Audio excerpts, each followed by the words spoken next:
नमस्कार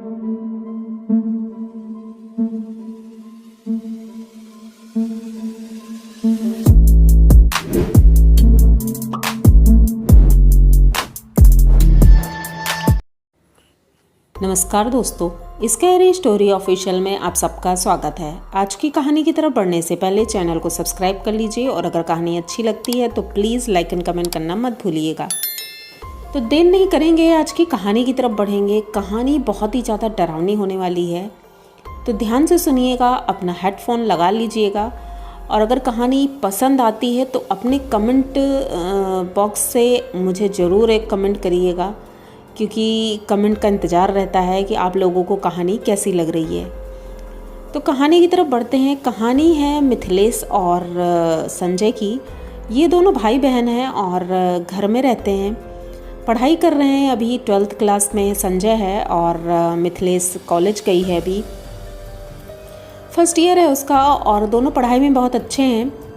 अभी फ़िलहाल वो घर ही में है क्योंकि छुट्टियां चल रही हैं। मम्मी पापा शादी में गए हैं एक जगह और ये दोनों 2 दिन के लिए अभी घर पर हैं।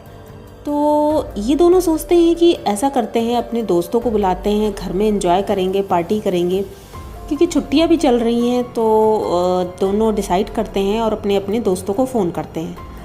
तो संजय का दोस्त एक है अजय। अजय बोलता है ठीक है मैं आ रहा हूँ, और उसकी एक फ्रेंड है प्रिया को लेकर वो आता है। मिथिलेश की कोई फ्रेंड आने को तैयार नहीं होती है क्योंकि वो सारे आउट ऑफ टाउन थे, तो उनमें से कोई भी नहीं आया।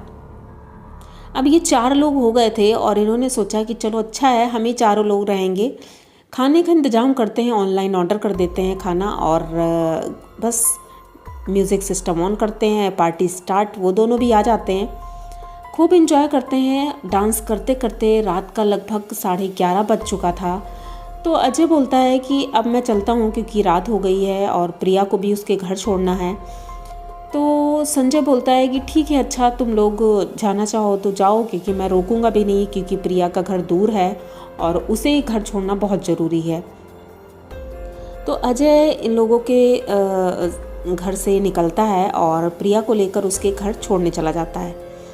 अब रास्ते में उसे एक फ़ोन आता है और पता नहीं किसका फ़ोन था, लेकिन किसी के चीखने की आवाज़ थी। अजय को ऐसा लगा जैसे वो संजय की आवाज़ है। वो तुरंत वहाँ से वापस संजय के घर आता है, डोर नॉक करता है। तो संजय दरवाज़ा खोलता है तो वो पूछता है सब ठीक है ना? तो संजय कहता हाँ सब ठीक है। तो कहता फिर तुमने फ़ोन क्यों किया था? तो कहता मैंने कोई फ़ोन नहीं किया। तो वो अपना फ़ोन निकालता है और जब नंबर चेक करता है तो वो नंबर संजय का ही था। संजय ये देखकर एकदम चौंक जाता है और मिथिलेश की तरफ देखता है। तो मिथिलेश कहती है कि मैंने कोई फ़ोन नहीं किया है। तो अजय बोलता है नहीं, वो किसी लड़के की आवाज़ थी चीखने की। तो ये दोनों बोलते हैं पता नहीं, हो सकता है किसी और को, मतलब कुछ भी हो सकता है। आजकल तो आज के समय में जब बात आई गई हो गई और अजय चला जाता है प्रिया को लेकर। अब ये दोनों घर में अकेले थे, यही बात सोच रहे थे आखिर ऐसे कैसे हो सकता है, मतलब किसी के चीखने की आवाज़ गई है तो ये कोई नॉर्मल बात नहीं है। दोनों बातें करते करते 12:30 बज चुका था और ये लोग छत पर टहल रहे थे। इनके घर के बाहर एक पीपल का पेड़ था जिसकी आधी ये सोचिए आधा पेड़ इनके छत के ऊपर ही था। तो उसकी पत्तियाँ उनकी छत पर गिरा करती थी और उसकी वजह से छाया भी रहती थी बहुत। तो रात के वक्त ये दोनों टहल रहे थे और फ़ोन पे बात कर रहे थे अपने दोस्तों से। अब 12:45 बज चुका था। तो संजय बोलता है कि मिथिलेश चलो हम लोग नीचे चलते हैं, अब सोएं चल के, क्योंकि रात बहुत हो गई है। तो कहती हाँ भैया चलो ठीक है हम लोग चलते हैं। अब उसके बाद ये लोग जाने लगते हैं, तभी अचानक से कुछ सरकने की आवाज़ आती है। तो मिथिलेश कहती है कि भाई ये सरकने की आवाज़ आपने सुनी? तो संजय कहता है नहीं दीदी मैंने तो सुनी नहीं कुछ। तो वो कहती नहीं देखो कुछ आवाज़ है, यहाँ पर कुछ है, हमें लग रहा है कहीं जब कोई जंगली जानवर तो नहीं है पेड़ के ऊपर। अब ये लोग मोबाइल की टॉर्च से पेड़ के ऊपर चेक कर रहे थे, तभी अचानक से संजय देखता है पेड़ के ऊपर एक सफ़ेद कपड़ों में एक औरत है जो बैठी हुई है। उसकी आंखें इतनी ज़्यादा चमक रही हैं जिसे देख करके संजय एकदम से उसके हाथ से फ़ोन छूट जाता है और वो ज़मीन पे गिर जाता है। मिथिलेश दौड़ कर जाती है, उसे उठाती है, पूछती है क्या हुआ, लेकिन वो कुछ बोल नहीं पा रहा था डर की वजह से, क्योंकि वो देख रहा था कि वो औरत पेड़ की टहनियों से होते हुए नीचे उतर रही है और इनकी छत की बाउंड्री पे खड़ी हो गई है। ये बहुत तेज़ी से चीखता है, मिथिलेश से इशारा करता है नीचे चलने का, लेकिन मिथिलेश कुछ समझ नहीं पा रही थी। ये दोनों जल्दी जल्दी नीचे भागते हैं और नीचे जाने के बाद मिथिलेश पानी का गिलास देती है और संजय पानी पीता है। पानी पीते पीते ही वो बस बताने की कोशिश ही कर रहा था, तभी अचानक से वो देखता है कि मिथिलेश के जस्ट पीछे वही औरत खड़ी है, सफ़ेद कपड़ों में है, उसके बाल बड़े बड़े हैं और जिसे देख करके संजय एक बार फिर से बहुत तेज़ी से चीखता है और वहीं पर बेहोश हो जाता है।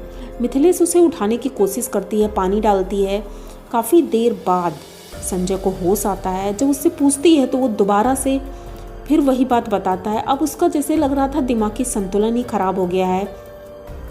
वो कुछ भी देखकर चिल्ला रहा था। मिथिलेश को कुछ समझ नहीं आ रहा था कि भाई क्या बोल रहा है। ये पूरे घर को चेक करती है लेकिन इसे कुछ भी नहीं मिला था और संजय को हर जगह वो लड़की दिख रही थी। संजय घर से बाहर भागना चाह रहा था कि घर से बाहर जाएंगे शायद तभी कुछ ठीक होगा। तो मिथिलेश कहती है इतनी रात हो गई है, हम लोग घर से बाहर भागकर जाएंगे भी तो कहाँ जाएंगे। तो संजय बोलता है कि हम लोग पड़ोस में जो आंटी हैं उनके घर चलते हैं, क्योंकि वो हमें अच्छे से जानती हैं और उनके घर में हम सेफ़ रहेंगे। तो मिथिलेश कहती है चलो ठीक है, अच्छा हम लोग उनके घर चलते हैं। अब ये दोनों अपने घर का दरवाज़ा खोलते हैं धीरे से और जैसे ही दरवाज़ा खोल करके बाहर निकलते हैं तो वो जो पीपल का पेड़ था उस पेड़ के पीछे से कोई झांकता हुआ दिखा। इस बार मिथिलेश ने भी देखा था कि पेड़ के पीछे कोई है। ये दोनों धीरे धीरे सामने के रास्ते की तरफ जा रहे हैं और पेड़ के पीछे जो भी है वो घूम घूम कर इनको देख रहा है। अचानक से बहुत तेज़ी से हंसने की आवाज़ आई।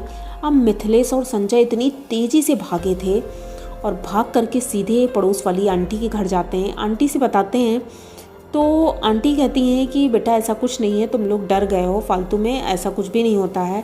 चलो ठीक है, आज तुम लोग यहीं पर रुक जाओ और कल जब मम्मी पापा आएंगे तभी तुम लोग वहाँ जाना।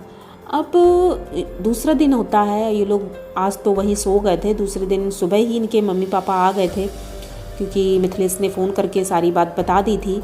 मम्मी पापा जैसे ही आते हैं तो ये दोनों अपने घर जाते हैं। मम्मी उनकी समझाती हैं बेटा ऐसा कुछ नहीं है, अभी नया घर है शायद इसलिए तुम्हें ऐसा लग रहा होगा। अभी इनको 2 महीने ही हुए थे इस घर में शिफ्ट हुए और तब से ऐसा कुछ भी नहीं हुआ था। तो इन्होंने बोला कि हो सकता है इसी वजह से डर लग रहा हो क्योंकि नया घर है, नई जगह है। अब ये दोनों थोड़ा नॉर्मल होते हैं क्योंकि मम्मी पापा आ गए थे, सब कुछ ठीक था। रात होती है, खाना वाना खाकर सभी लोग सोने के लिए चले जाते हैं। तभी अचानक से रात में किचन में कुछ जलने की बदबू आ रही थी, जैसे कि कुछ चढ़ा हो गैस पर और जल गया हो। ये खुशबू पूरे घर में फैल रही थी। तो मिथिलेश उठती है। मिथिलेश कहती लगता है मम्मी दूध चढ़ाकर भूल गई हैं और ये किचन में जाती है। जब किचन में देखती है तो धुआं ही धुआं भरा हुआ था। उसका दम घुटने लगा। वो भाग करके बाहर आती है और चिल्लाती है, मम्मी को बुलाती है और संजय भी उठकर आता है बाहर, कहता है क्या जला दिया है पूरे घर में। लेकिन जब मम्मी पापा आते हैं उन्हें वहाँ कुछ भी नहीं दिखता है, यहाँ तक कि धुआं भी नहीं था और मिथिलेश धुएं की वजह से सांस नहीं ले पा रही थी। संजय का भी बुरा हाल था। ये दोनों इतना ज़्यादा परेशान थे। इनके मम्मी पापा शांत कर रहे थे, पानी दे रहे थे, लेकिन इन्हें कुछ समझ नहीं आ रहा था आखिर हो क्या रहा है घर में। तभी संजय की हालत ज़्यादा ख़राब हो जाती है और उनके मम्मी पापा उसे लेकर हॉस्पिटल जाते हैं। मिथिलेश की भी तबीयत ठीक नहीं थी तो दोनों को हॉस्पिटल में एडमिट करना पड़ा था। दोनों एडमिट होते हैं और संजय की हालत अब दिनों दिन बहुत ज़्यादा ख़राब होने लगी थी।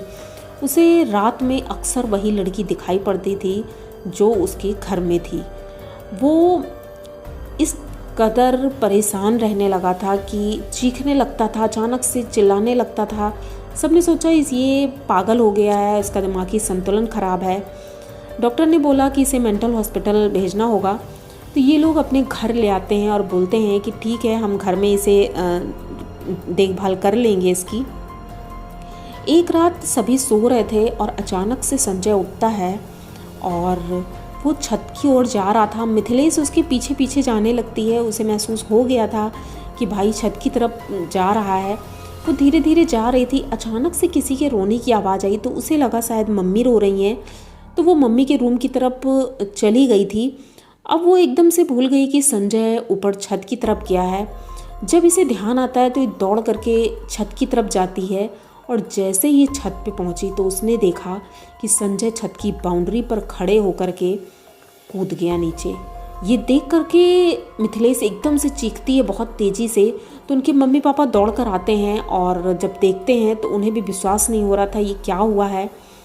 तीनों लोग बाहर जाते हैं, संजय की बॉडी को उठाते हैं और संजय अब इस दुनिया में नहीं था। पूरे घर वाले रो रो कर बेहाल हो गए थे और उसे हॉस्पिटल ले गए। डॉक्टर ने बता दिया कि अब वो इस दुनिया में नहीं है। इनके पापा ने बोला कि ऐसा है कि अब हम इस घर में नहीं रह सकते हैं क्योंकि मेरा बेटा नहीं रहा है। तो ये लोग तुरंत दूसरे दिन ही एक किराए के घर में रहने लगते हैं और ये घर छोड़ देते हैं।